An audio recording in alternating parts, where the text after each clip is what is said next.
जय हिंद जय भारत। आप देख सकते हैं इंडियन रेड क्रॉस द्वारा आज ये शिविर लगा हुआ है। ये 5 दिन का शिविर है जो कि यहाँ पर सीनियर लोग जो हैं बच्चों को प्रशिक्षण कराते हैं और यहाँ पर देख सकते हैं आप। आइए इनसे जानकारी लेते हैं। जी सर, अपना परिचय बताएं। सर, आज Indian Red Cross society Haryana का कैंप लगा हुआ है, लर्निंग कैंप, क्या कहना चाहिए सर? ये माननीय डीसी साहब श्री विक्रम यादव जी के मार्गदर्शन में और Shri Vijendra Saroj secretary red cross Faridabad, इनके नेतृत्व में जूनियर रेड क्रॉस कैंप लगाया जा रहा है जो कि 5 दिवसीय कैंप है। इसमें लगभग 120 विद्यार्थी एवं सभी स्कूलों से आए हुए अध्यापकगण, इनका एक कैंप लगाया गया है जिसमें विभिन्न विभाग के द्वारा जो भी सरकार की गतिविधियां हैं, जो भी सरकार की स्कीम्स हैं, जो भी सरकार के अवेयरनेस की जो चीज़ें हैं जी, वो सभी डिपार्टमेंट्स यहाँ पे आके इन बच्चों को और इनके जो स्कूल से आए अध्यापक हैं उनको यहाँ पे अवेयर किया जा रहा है। जी। रेड क्रॉस की जो विभिन्न गतिविधियाँ हैं, रेड क्रॉस के जितने भी प्रोजेक्ट्स हैं और जो भी ऐसी चीज़ें हैं जिससे सभी लोग लाभान्वित हो सकते हैं जी। उन सब चीज़ों के बारे में यहाँ पे लोगों को जागरूक किया जा रहा है। तो कोई ख़ास वजह है यहाँ पर, जैसे कई जगह करवा रहे हैं तो यहाँ पर 3 नंबर में करवाने का कोई खास वजह? हर वर्ष हम किसी न किसी स्कूल के अंदर ही करवाते हैं ताकि वो उसी एरिया के ज़्यादातर हम स्कूल लेते हैं। और इसमें जैसे आप देख रहे हैं कि हमारे यहाँ पे श्री धीमान जी हमारे बीच में हैं, ये पूर्व डिस्ट्रिक्ट ट्रेनिंग ऑफिसर हैं। ये हमारे श्री दर्शन भाटिया जी हैं जो कि एक सीनियर मास्टर ट्रेनर हैं। हमारे श्री पीसी गौड़ साहब हैं, ये भी हमारे सीनियर मास्टर ट्रेनर हैं। हमारे श्री अरविंद शर्मा जी हमारे लेक्चरर हैं, हमारे ऑफिस में क्लर्क हैं। इन सब के ये सहयोग से ही ये सब जो कैंप है ये लगाया जा रहा है। और आप देख रहे हैं कि कितना सुंदर आयोजन है। आज फायर ब्रिगेड की तरफ से बच्चों को फायर के बारे में अवेयर कराया गया, उनके टाइप्स बताए गए, कैसे आपको बुझाना है, ये सब बताया गया। पुलिस डिपार्टमेंट की तरफ से यहाँ पे लोग आए हैं जो कि साइबर के बारे में, ड्रग्स के बारे में और जिस भी प्रकार के क्राइम हमारे यहाँ नियर बाई एरिया में होते हैं या स्कूल के गेट पे जो भी अपराध होने की संभावनाएं होती हैं, बच्चों को और अध्यापक लोगों को इनके बारे में अवेयर कराया गया। ठीक है जी सर, अपना परिचय बताएं। मैं Premchand Gaur ji. Lecturer first aid and home nursing जी जी। और रेड क्रॉस सोसाइटी में काफ़ी दिनों से जुड़ा हुआ हूँ। जी जी। आज जो है junior red cross training camp NIT girls senior secondary schools Faridabad में लगा हुआ है जी। इसमें सबसे पहले हर एक बच्चों को स्कूलों से 10 स्कूलों से बच्चे आए हुए हैं यहाँ पर, 20 स्कूलों से जी। और इनके टीचर्स भी आए हुए हैं। तो उनको रेड क्रॉस के बारे में जितनी भी गतिविधियाँ हैं उनके बारे में अवगत करवाना है और इनको मोटिवेट करना है कि कौन लड़का किस फील्ड में इंटरेस्टेड है। उसी प्रकार से बाहर से इंस्ट्रक्टर्स आए हुए हैं और सब अपने अपने एक्सपीरियंस से इन लोगों को एक्सप्लेन कर रहे हैं। और ये ट्रेनिंग का पूरा मतलब यही है कि हमारे जो सहरोद साहब हैं, सेक्रेटरी साहब यहाँ के, वो बहुत ही इन चीज़ों के बारे में इंटरेस्ट लेते हैं और हर साल किसी न किसी स्कूल के अंदर जूनियर ये ट्रेनिंग कैंप लगाते हैं और सीनियर कैंप भी लगाते हैं, कॉलेजों में भी लगाते हैं। हर जगह पर ये ट्रेनिंग कैंप चलते हैं। वो इसीलिए चलते हैं कि लड़कों को, बच्चों को और हर एक प्रकार के स्टूडेंट्स को ये मोटिवेट कर सकें और उनसे कुछ शिक्षा प्राप्त कर सकें। धन्यवाद। धन्यवाद जी सर, अपना परिचय बताएं। मैं MC धीमान जी। जिला प्रशिक्षण अधिकारी रिटायर्ड हूँ। जी जी। और यहाँ पे ये जो junior red cross training camp Faridabad में लगाया गया है जी। इसका मकसद है कि हर साल ये कैंप लगाते हैं, अलग अलग स्कूल के बच्चों को लेते जी। हैं और ये गतिविधियाँ करवाते हैं। आज भी आपने देखा है कि फायर के बारे में और साथ में कि किस तरीके से आग को कंट्रोल करना है, आग आगे ना बढ़े, ये प्रैक्टिकल वर्क करवाते हैं। साथ में फर्स्ट एड की ट्रेनिंग भी देते हैं। अभी आप देखेंगे कि CPR कैसे देना है, यदि हार्ट ने काम करना बंद कर दिया तो वो प्रैक्टिकल भी अभी करके दिखाएंगे इनको कि क्या काम करना होता है। तो इसी तरीके से विभिन्न लोगों को बुला के इनके ज्ञान में वृद्धि करने के लिए ये कैंप लगाया जाता है। धन्यवाद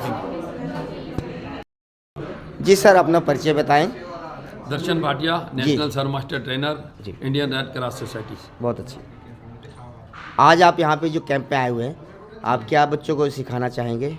बच्चों को हम फर्स्ट एड के बारे में बातचीत करते हैं बच्चों से जी। ताकि आने वाले समय में जी। ये इनका भविष्य उज्जवल हो। बहुत अच्छा। और आज के बच्चे जी सर, कल का भविष्य हैं, बहुत अच्छी बात। तो इनको मम्मी डैडी से कैसे बात करनी है, टीचरों से कैसे बात करनी है, जी सर। और बेहोश हो जाए कोई तो उसकी कैसे मदद करनी है, बिना दवाइयों के कैसे स्वस्थ रहना है, बहुत अच्छा। और पढ़ाई किस तरीके से करनी है, जी। और CPR वगैरह, बच्चा कोई बेहोश हो जाता है उसको कैसे करना है, या किसको चोकिंग हो जाती है या बेहोशी आ जाती है तो उसको किस तरीके से उसकी मदद करनी है, और उसको किस तरीके से एम्बुलेंस को बुलाना है, किस तरीके से लोगों से उसकी मदद लेनी है। तो ये सारी बातें बताते हैं ताकि वो सही तरीके से हॉस्पिटल तक पहुंच जाए और उसका इलाज हो जाए, उसकी जान बच जाए। जी, बहुत अच्छी बात, धन्यवाद सर। धन्यवाद।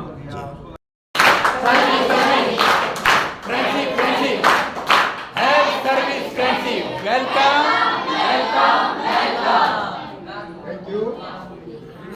वोट को और आगे ना बढ़ने देना। जो उसको लग गया, जो एक्सीडेंट में उसको हो गया, उससे हम आगे नहीं बढ़ने देंगे। हमारा ये उद्देश्य है, उससे ज्यादा वो चोट ना बढ़ने पाए।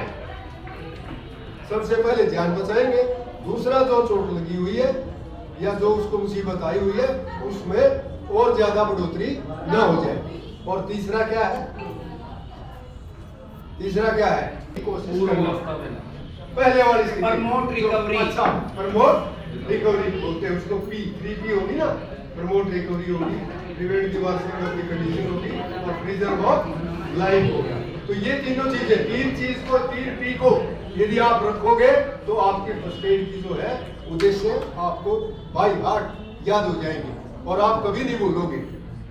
ठीक है, आज में जब हम पहुंच जाते हैं, बातचीत नहीं भाई, तो हम जो है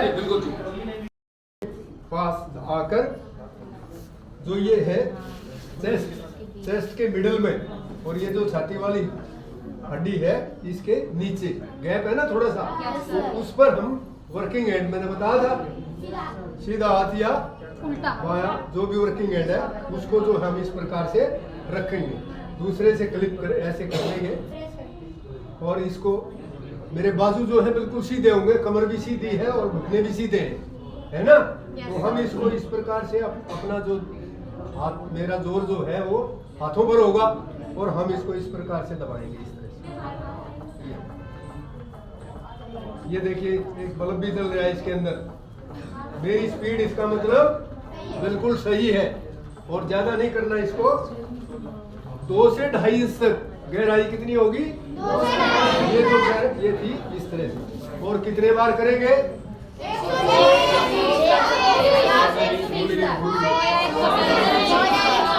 120 बार तक इस तरह से। ये देखिए मेरी नजर जो है हमेशा कैजुअलिटी पर होगी, क्योंकि कैजुअलिटी कभी भी हरकत कर सकती है। हो सकता है बीच में ही सांस आ जाए। यदि मैं आपकी तरफ देखता रहूंगा, ऐसे करता रहूंगा, तो कैजुअलिटी जो है उसका यहाँ से रिकवरी पोजीशन जो है हम दोनों प्रकार से, दोनों तरफ कर सकते हैं।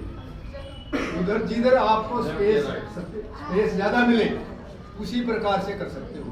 जैसे अब स्पेस उस साइड में ज्यादा है तो हम इसको क्या करेंगे, इस हाथ को सीधा करेंगे और एक इसको इधर कर लेंगे। दूसरे हाथ को जो है इसके लेफ्ट कंधे, तो इस कंधे के ऊपर रख लेंगे। ठीक है, और क्या करेंगे, यहाँ से एक पैर जो है इस प्रकार से होल्ड कर लेंगे, होल्ड कर लेंगे। एक हथेली से इसके घुटने के ऊपर लगाएंगे और दूसरा जो है इसके कंधे के ऊपर, और इस प्रकार से जो है।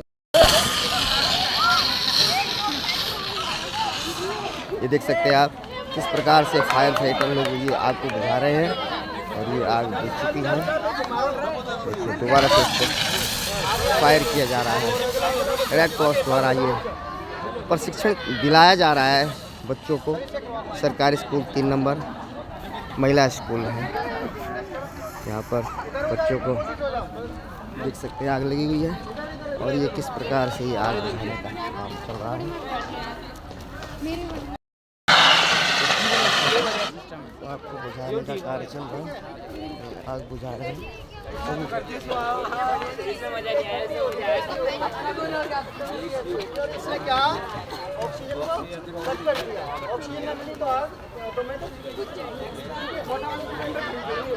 ठगी हो जाती है, समझो मेरे से 50,000 रुपये किसी ने ठग लिए इसी प्रकार से, तो ठगने के बाद में पुलिस की क्या कार्रवाई होती है? 50,000 रुपए ठग गए सर के, जैसे मान के चलो हमने तो सर का सबसे पहला काम उसकी है FIR करवा रखी है, 1930 पर काम 1930 पर करवाई थी। 1930 पर काम करा दी। 1930 के बाद हमारे पास कंप्लेंट आ जाएगी 24 से 48 घंटे में, कंप्लेंट 72 घंटे लास्ट है तक आ जाती है। 1930 पर कराने का ये फायदा है कि हमें उसमें पूरी जानकारी मिल जाती है कि पैसा कहाँ से कहाँ ट्रांसफर हुआ है, आपका पैसा ATM से निकल चुका है या अभी किसी खाते में है। एक 1930 पे आप कॉल कराओगे, अगर तुरंत हुआ तो वो पैसा होल्ड हो जाता है, क्योंकि जो 1930 वाली टीम बैठी हुई है हमारी चंडीगढ़ पंचकुला, वो क्या करते हैं कि वहां पे सभी बैंकों के एक नोडल अफसर बैठे हुए हैं। 1930 पर हमने कॉल की तो वो तुरंत जिस बैंक में पैसा ट्रांसफर हुआ उस बैंक के नोडल अधिकारी उस पैसे को वहीं रोक देंगे, आपका जो पैसा होल्ड है उसको वापस निकाल लेंगे। अगर वो पैसा निकल चुका है, साइबर के बारे में बताएं। अगर हम सही बात करें, 8 मई क्यों हुआ, कैसे हुआ, कब किया, किसने किया, किस तरीके से हुआ, इसके बारे में हमें जानने की कोई जरूरत नहीं है। हमारा क्या ओनली बचाव ही सुरक्षा है। भाई कोई भी हमारे साथ अपराध हो गया, हम उससे कैसे बचें। साइबर के अगर बारे में अगर हम लेक्चर दें तो एक दिन भी कम पड़ जाएगा, बहुत अथाह समुंदर है ये। लेकिन छोटे में अगर हम बात करें तो आपके लिए हम आप यहाँ पर आए हैं बताने के लिए, क्योंकि आप एक देश की नींव हैं। जो हम आपको बता रहे हैं, हो सकता है आपके माता पिता को नॉलेज नहीं है, एक 10th क्लास आदमी है, मैदान मजदूरी करते हैं, उनको इसके बारे में ज्ञान नहीं है, मोबाइल तो यूज कर रहे हैं, लेकिन हमारे फोन से कोई अपराध हो गया तो हम उससे बचे कैसे, वो इसकी चाहते हैं। हम आपके पास आए, आप एक पढ़ने वाले बच्चे हैं, देश का भविष्य है, देश की नींव है, आप उनको गाइड कीजिए। अगर हमारे साथ कोई अपराध होता है तो डैडी या मदर आप कानून का सहारा लीजिए और उस अपराध से हमें बचना है। तो उसके लिए कुछ छोटी सी जानकारियां हैं, आप उनका हमेशा ध्यान रखें। कोई भी हमें फोन पर, अगर आपके फादर के साथ या कोई भी फोन पे OTP आता है तो OTP किसी से भी शेयर नहीं करना, यह सबसे पहले हमारा अहम है। क्योंकि OTP हम शेयर करते हैं जैसे ही तो वो OTP हमारे पास दूसरे पर्सन के पास चला गया, मतलब उसके सॉफ्टवेयर में हमारी वो तमाम जानकारियां उपलब्ध कराने के लिए। उसके बाद है कोई भी लालच में ना पड़े। लालच इन द सेंस नौकरी का लालच, कम समय में ज्यादा पैसा कमाना, या कोई भी नौकरी का या कोई भी लॉटरी का, ये कोई कुछ नहीं होता। फ्री में कुछ मिलता है? फ्री में जहर भी नहीं मिलता। कहीं जाएंगे तो परचेस करना पड़ेगा, चाहे वो पेस्टिसाइड्स हो, जहर के भी अनेक रूप है। तो फ्री में कभी कोई कुछ नहीं मिलता, हमेशा हमें मेहनत करनी पड़ती है, तभी हम कुछ ले पाते हैं। ठीक है। उसके बाद पैसे बढ़ाने का, आजकल आप बच्चे हैं, लेकिन हमारे जो है साइबर के रिगार्डिंग जो हमारे पढ़ा लिखा समाज है वो भी ज्यादा इसी लालच में पड़ जाता है, ताकि हमारे पास पैसे कमाने में कुछ ज्यादा पैसे कमाऊं तो लालच में पड़ जाते हैं। स्टॉक इन्वेस्टमेंट करते हैं, स्टॉक मार्केट में इन्वेस्टमेंट करते हैं, और ऑनलाइन किसी भी कोई भी टास्क बिजनेस देते हैं तो उसमें वो लालच में पड़ जाते हैं। तो ऐसा कुछ नहीं होता, हमेशा पैसा मेहनत करके ही कमाया जाता है। फिजिकली जो चीज हो जाए उसकी ऑर्डर नहीं होती। तीसरा, हमारे पास किसी भी अनजान नंबर से कॉल अटेंड ना करें। हमारे पास कई बार वीडियो कॉल आती है। वीडियो कॉल का क्या बेनिफिट है, कोई भी बताएंगे? फेस से हम बात कर सकते हैं, आमने सामने रूबरू होके। हमें अभिभूत होता है कि सामने वाला पर्सन हमारे सामने बैठ के बात कर रहे हैं। लेकिन कई बार हमारे पास अननोन नंबरों से फोन कॉल आती हैं और उस पर क्या होता है, न्यूड पिक्चर चलती हैं। सामने वाले पर्सन ने कोई कपड़े पहने नहीं होते हैं और उस दौरान जैसे ही उसे देख लेते हैं तो हमारे पास रिकॉर्ड हो जाती हैं और वो उसको लेके आपको ब्लैकमेल करता है। तो कोई भी आपके पास अननोन कॉल आती है, किसी भी वीडियो कॉल आती है, तो सबसे पहले हमारा जो कैमरा है उसके ऊपर बटन दबा, उंगली प्रेस कर लीजिए ताकि हमें दिख जाए कौन पर्सन हमारी बातचीत कर रहा है। ठीक है। उसके बाद हम बातचीत कर लेंगे, पता लग जाएगा हमें कौन है। तो ये हमारा बचाव है वीडियो कॉल्स में फंसने का। वीडियो कॉल्स के माध्यम से वो आपको ब्लैकमेल करते हैं, सर आपने ब्लू फिल्म देख ली है या न्यूड पिक्चर देखी है और आपने देखते हुए कि आपकी वीडियो हम पब्लिश कर देंगे, आपको ब्लैकमेल करेंगे, इस एवज में वो आपसे पैसा पकड़ेंगे। कभी भी कोई भी जो भी साइबर अपराधी होते हैं, अगर आपने उनको उनकी मांग के अनुरूप कुछ भी 1% भी पे कर दिया तो वो समझ रहे उंगली पकड़ के आपका पोंछा पकड़ लेंगे, अगर हम देसी बात कहें। तो कभी भी कोई भी साइबर अपराधी आपके पास फोन करता है तो उससे डरना नहीं है, चाहे फोन पर कोई भी पर्सन हो। फिजिकली हमें क्या करना है, 1930 पे कॉल करनी है, जैसा हमने सर ने बताया था। करेंगे? और फर्जी कोई भी ऑनलाइन चीज नहीं होती जिससे हम घर बैठ के ज्यादा पैसा कमा लें। ये सभी एप्स फर्जी होती हैं। आजकल रील देखते हैं आप सभी, तो रील्स भी सभी फर्जी होती हैं, कोई सच्चाई नहीं होती, ओनली पैसा बढ़ाने के लिए होती है। और जैसे हमारे पास ऐप आती है, भाई पेंसिल का बिजनेस करें, घर बैठे नौकरी करें, वो सब एप्स बकवास होती हैं।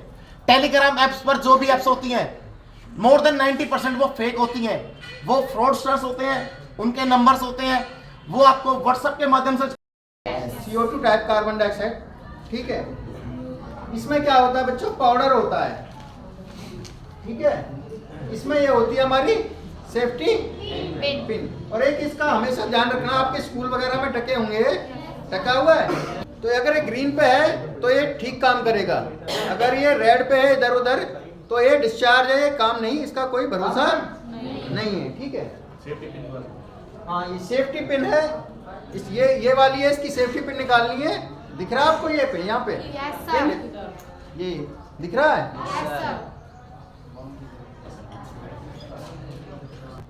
ठीक है, इस वाले को, और जहाँ पे आ गया उससे बचा सकते हो, ठीक है। ये क्या करता है हमारा कि ऑक्सीजन को कट कर देता है। ये हमारा है डिस्चार्ज, इसको बोलते हैं डिस्चार्ज हॉर्न।